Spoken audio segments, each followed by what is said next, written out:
What's going on, guys? My name is Tommy. Welcome back to the channel. Time for another episode of Min-Maxing for Fun and Profit. From the Dark Archive playtest today, we are bopping around a psychic. If you're liking what you're seeing, remember to like, subscribe, ding the bell, stay caught up on all your stuff. For now, let's dive in. Okay, before we go a whole lot farther, I realized that there were some miscalculations in the most recent Magus video, and big shout out to all the people who pointed that out to me because, in fact, I am but one mortal man who will sometimes make mistakes. So, you know who you are. Thank you for pointing it out. If the video is incorrect, if any of my videos are incorrect, really, someone will catch it in the comments, which I really like because, you know, as a community, we're stronger for it. But anyway, okie dokie. So, name of the game with the second edition Psychic is their own special cantrips. Not only do they get unique ones, the focus cantrips, but they also get these wonderful little amp abilities. Cantrip plus, yes and. It's what they spend their focus points on. They get more focus points right now in the beginning, and if you only spend your focus points on these, you can refocus for 2 instead of 1, and so that is what we are doing today. You also can choose to be intelligence or charisma based, which is super dope, and honestly,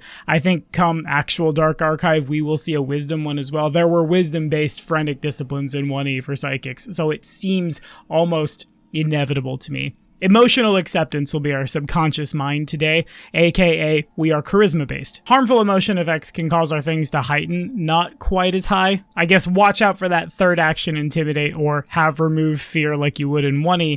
And our conscious mind today will be silent whispers. We are choosing this primarily for the amp and the heightened amp of the message cantrip. This build wants to cast message in combat, which is wild. When you cast message on an ally in combat, they can immediately spend their reaction to step or stride, or from level 7 on, when we're heightening this to 4th level, they can shove, strike, or trip instead. Imagine, if you will, the archer who would really like to make a reaction to shoot someone, a caster who has buffed themselves but then somebody got in their range, someone who's hurt who needs to run away, pushing someone off a cliff. Everything in between, all are possible. In addition, Daze imparts a weakness to mental damage and a status penalty to will saves. Again, I'm pretty sure we want to just hand our assassin the ability to throw too many sneak attack dice all over the place, but your mileage may vary. We've got it. Why the heck not? For the race today, I cannot believe I'm saying this. This is so goddamn weird that I have chosen to be this, but our psychic is gonna be a goblin. Wild, right? Anyway, unbreakable goblin for the too many hit points. Get strength and charisma for your background. Begin play with 14 strength, 14 dex, 12 con, 10 int, 10 whiz, 18 charisma. For our class feats today, we're not going to worry about free archetype stuff. I know we said we would do that a lot, but I decided to not this time because I wanted to see what exactly from the psychic at this time I wanted to take. Not as much as I thought I would, if I'm honest. But we're building around the ability to pass out reactions, so we feel very sit in the middle of the pack under invisibility and just make everyone else better at stuff, which I'm kind of okay with.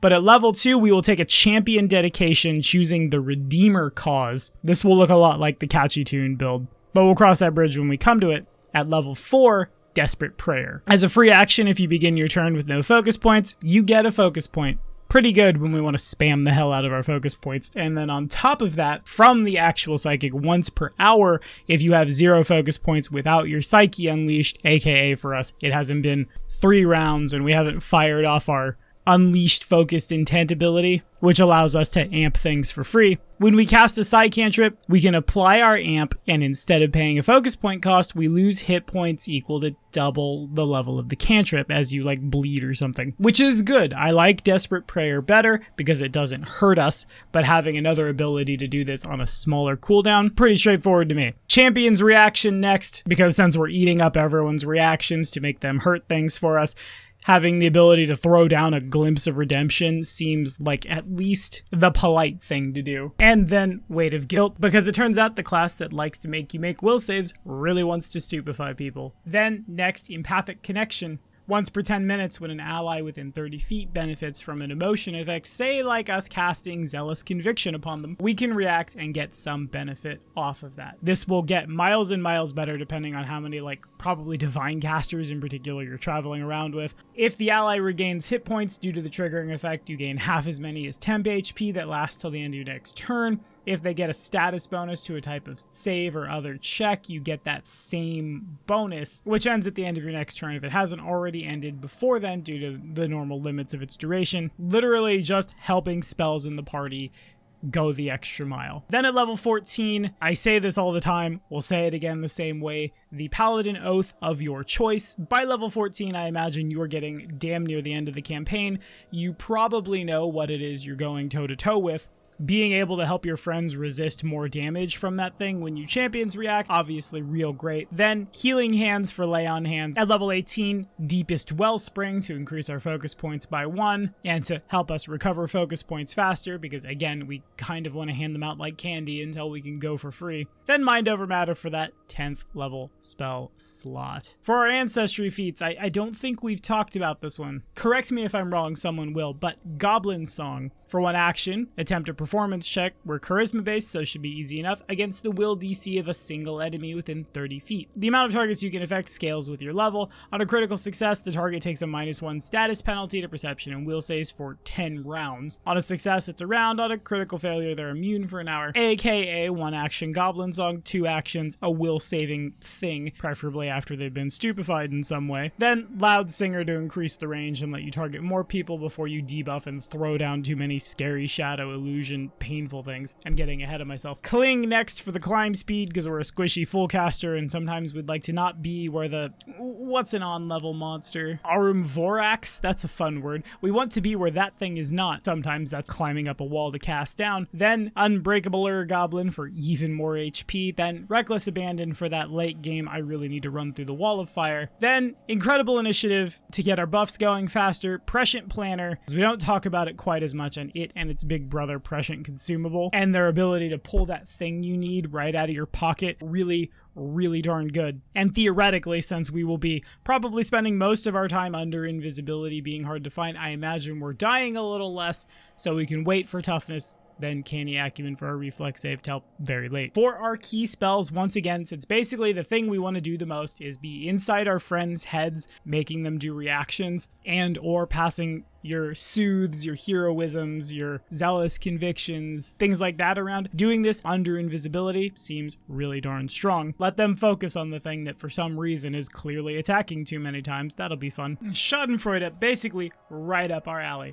It's a reaction, first level spell for us. Should we critically fail a save against a foe's effect, the bad guys have to will save. On a critical success, they're unaffected. On a success, they take a -1 on perception and will saves for a round. On a failure, they're stupefied 1 for a round. On a crit fail, they are stupefied 2 for a round and stunned 1. As just very good in our back pocket tech to snap at somebody should, worse come to worse. Since we don't have any halfling luck here, we might as well hedge our bets in some way. Mirror Malefactors for 2 actions. Probably one of our scariest things in the repertoire.